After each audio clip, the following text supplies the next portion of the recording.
Online Nepal HD.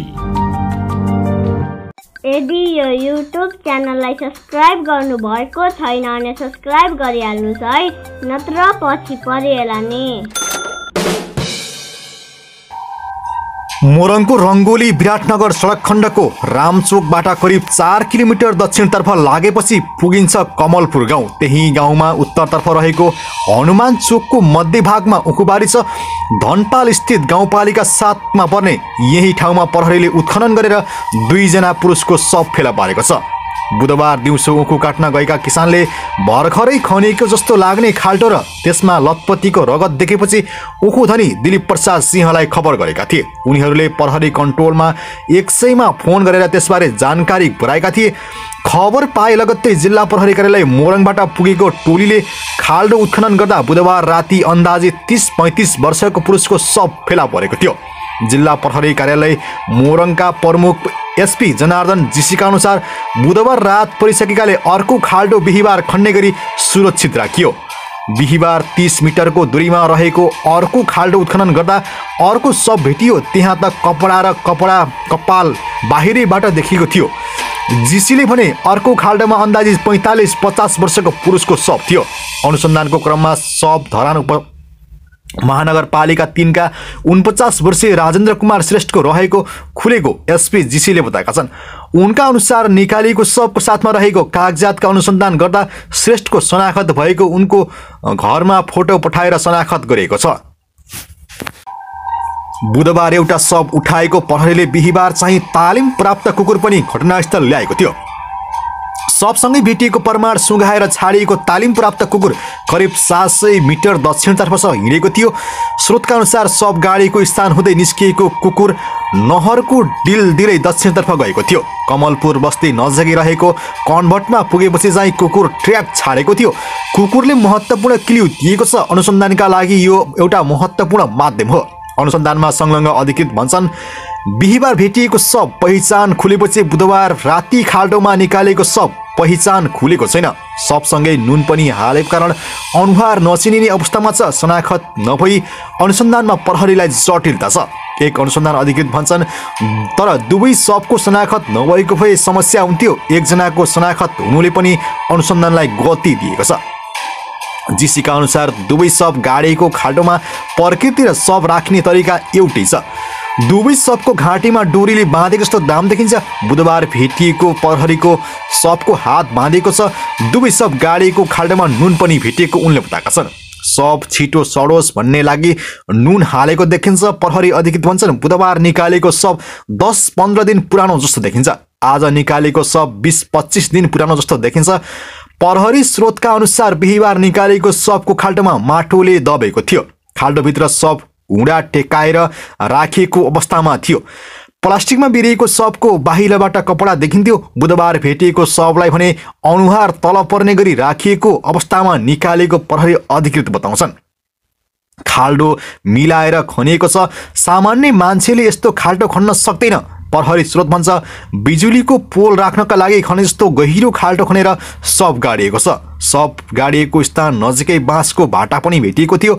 स्थानीय उखु कृषक दिलीप प्रसाद सिंहका अनुसार बुधबार खेतमा उखु काट्न लागि मजदुर खटाइएको थियो। उनले मजदुर उखुबारीमा भित्र खाल्डो देखेपछि मलाई खबर गरे। उनले भने मलाई पनि शङ्का लागेपछि प्रहरीलाई खबर गरे। अनुसन्धानका संलग्न एक अधिकृतका अनुसार श्रेष्ठले कुनै समय धरानमा सुन पसल सञ्चालन गर्दै आएका थिए। पछिल्लो समय जग्गा र प्लटिङ व्यवसाय गर्थे। उहाँ परिवारसँग झापातिर लेनदेन मिलाउने भन्दै मङ्सिर पहिलो साता हिँड्नु भएको रहेछ। स्रोत भन्छ, घटनाबारे थाहा पाएर परिवार विक्षिप्त अवस्थामा रहेकाले विस्तृत बयान लिन पाएका छैनौँ। लामो समयसम्म श्रेष्ठ गायब हुँदा पनि कुनै प्रहरीको इकाइमा कुनै हराएको उजुरी परेको छैन।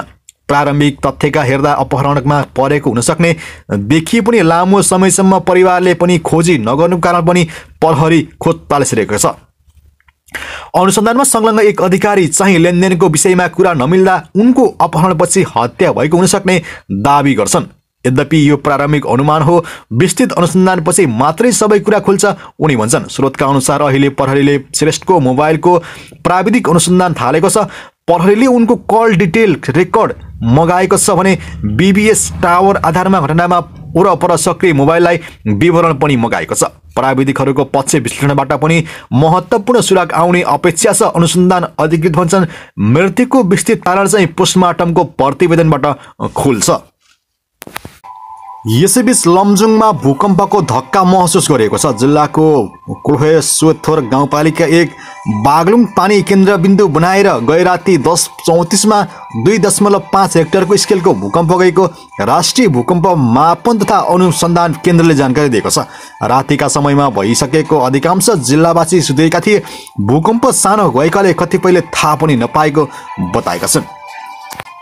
यसैबीच भर्चुअल मुद्राका नाममा अवैध कारोबार बढेपछि नेपाल राष्ट्र बैंकले सूचना निकालेर त्यसको कारोबार नगर्न सचेत गरायो। नेपालमै वा विदेशमा बस्ने जो कोही नेपालीले यस्तो कारोबार गर्न नपाउने भन्दै राष्ट्र बैंकले कारबाहीको चेतावनी समेत दिएको छ।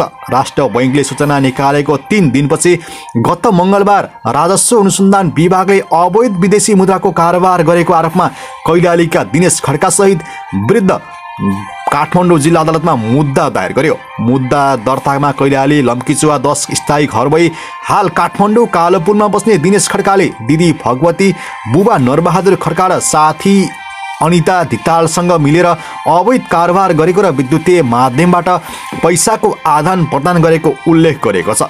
ग्लोबल आइएमई ब्याङ्कमा रहेको खाताबाट खड्काले अस्वाभाविक रूपमा डलरको कारोबार गरेका थिए। यो सूचना राष्ट्र बैंक हुँदै राजस्व अनुसन्धान विभागमा पुगेको थियो। यो प्रतिनिधि घटना मात्र भएको र भित्र यस्ता धेरै घटना हुन सक्ने राष्ट्र बैंकले अनुमान गरेको छ। यस्ता गतिविधिले अर्थतन्त्रलाई ठूलो चुनौती दिइरहेको राष्ट्र बैंकको विश्लेषण छ। पूर्व गभर्नर दिपेन्द्र बहादुर छेत्री भर्चुअल मुद्राको कारोबार जुवाभन्दा पनि खतरनाक रहेको बताउँछन्। यसलाई अहिले धेरै सरकारी कर्मचारी पनि संलग्न रहेको उनको दाबी छ। यस्ता गतिविधिले पुँजी पलायन बढाउने उनको बताएका छन्। विशिष्ट तहमा काम गरेर अवकाश लिएकाले समेत भर्चुअल मुद्राको कारोबारमा राम्रो आम्दानीको स्रोत बनाएका छन्। ल्याटिन अमेरिकी देश एल साल्भाडोर सबैभन्दा पहिले बिटकोइन नामक भर्चुअल मुद्रामा मान्यता दिएको थियो। अहिले नेपाल, चीन जस्ता दर्जनौं देशले अवैध भने पनि कतिपय देशले भने यसलाई कारोबारमा वैधानिक मानेका छन्। कतिपय देशले वैधानिक भएका कारण यसले सरकारी तहसम्म पुगेको ठूला कर्मचारीहरू र अध्ययनशील नेपालीहरू पनि समेत लगानी गरेको उनी सुनाउँछन्। तर त्यस्तो मुद्रामा मान्यता दिनु सम्भावित व्यक्ति र मुलुककै अर्थतन्त्रमा लागि घातक रहेको उनको बताएका छन्।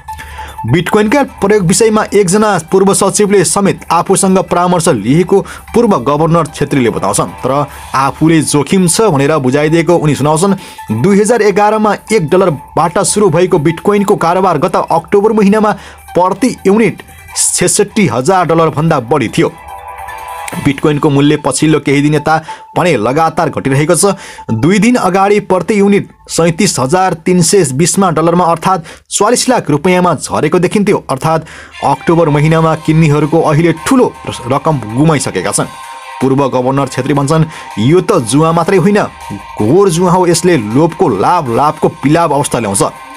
पछिल्लो समय कतिपय देशमा बिटकोइन जस्ता अन्य धेरै भर्चुअल मुद्राहरू पनि आएका छन्। तर नियामक कायम कतै नहुने र मनपरी कारोबार हुने गरेकाले जुनसुकै बेला आफ्नो पुँजी जोखिममा पर्ने पूर्व गभर्नर छेत्री बताउँछन्। यस्तो कारोबारले मुद्रास्फीति बढाउने र वित्तीय अस्थिरता समेत ल्याउने उनको विचार छ। नेपाल राष्ट्र बैंकका प्रवक्ता डाक्टर गुणकर भट्ट पछिल्ला दिनमा भर्चुअल मुद्राको विषयमा गुनासो र उजुरी बढेको छ। राष्ट्र बैंकमा यस्ता विषयमा धेरै गुनासा तथा उजुरीहरू आएका छन्। यस विषयमा थप बुझ्ने काम भइरहेको छ। उनी भन्छन्, नेपालमा भन्दा विदेशमा बस्ने नेपालीहरू यस्तो कारोबार गरिएको अनुमान छ। राष्ट्र बैंकले बैंक सुपरिवेक्षण विभागमा प्रमुख समेत रहेका कार्यकारी निर्देशक भट्ट अहिले चर्चामा रहेका छन्। अवैध भर्चुअल कारोबारले सम्बन्धित व्यक्ति र मुलुकको अर्थतन्त्रलाई समेत चुनौती दिएको बताउँछन्। यसले भने नेपाली विदेशमा पसिना बगाएर कमाएको रकम समेत जोखिममा पारेको उनको भनाइ छ।